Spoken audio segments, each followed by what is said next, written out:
लो AMH आया है तो अब तो आपको IVF ही करना पड़ेगा, क्योंकि AMH लो में तो नेचुरल प्रेगनेंसी हो ही नहीं सकती, और वो भी इसी महीने जल्द से जल्द IVF करना पड़ेगा, वरना प्रेगनेंसी के चांस ही निकल जाएंगे।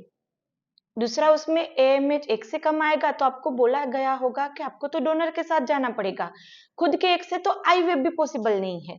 लेकिन हम ये बताए कि ये बिल्कुल गलत है, तो आपका AMH बढ़ भी सकता है, और कितना भी कम AMH हो आप वहां पे नेचुरल प्रेगनेंसी कंसीव कर सकते हैं, क्योंकि AMH सिर्फ आपका AFC काउंट वो मार्कर दिखाता है, लेकिन प्रेगनेंसी के लिए आपकी अंडे और उसकी क्वालिटी इम्प्लांटेशन ये सब चीजें मैटर करती है, ना कि आपका AMH लेवल।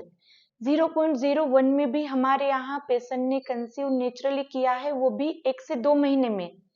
तो आपका AMH कितना भी कम हो, आप यदि अपने डाइट पे, लाइफस्टाइल पे, एक्सरसाइज पे काम करेंगे, आपकी इक्वलिटी अच्छी होगी, इम्प्लांटेशन रेट बढ़ जाएंगे।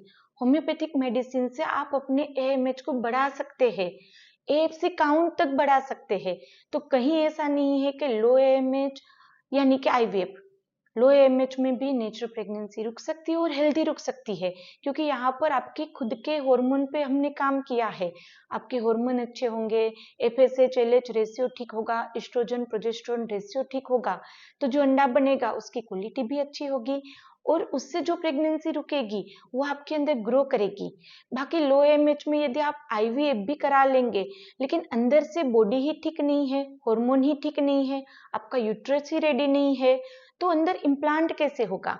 तो लो AMH में यदि आपको ये डरा गया है कि आपकी प्रेगनेंसी नहीं रुक सकती, आप कभी प्रेग्नेंट नहीं हो पाएंगे, तो आप दूसरे फीडबैक्स देखिए। हमारे पेशेंट 0.02, 0.07, 0.1 कितना भी कम AMH हो, आराम से कुछ ही महीने में कंसीव करते हैं।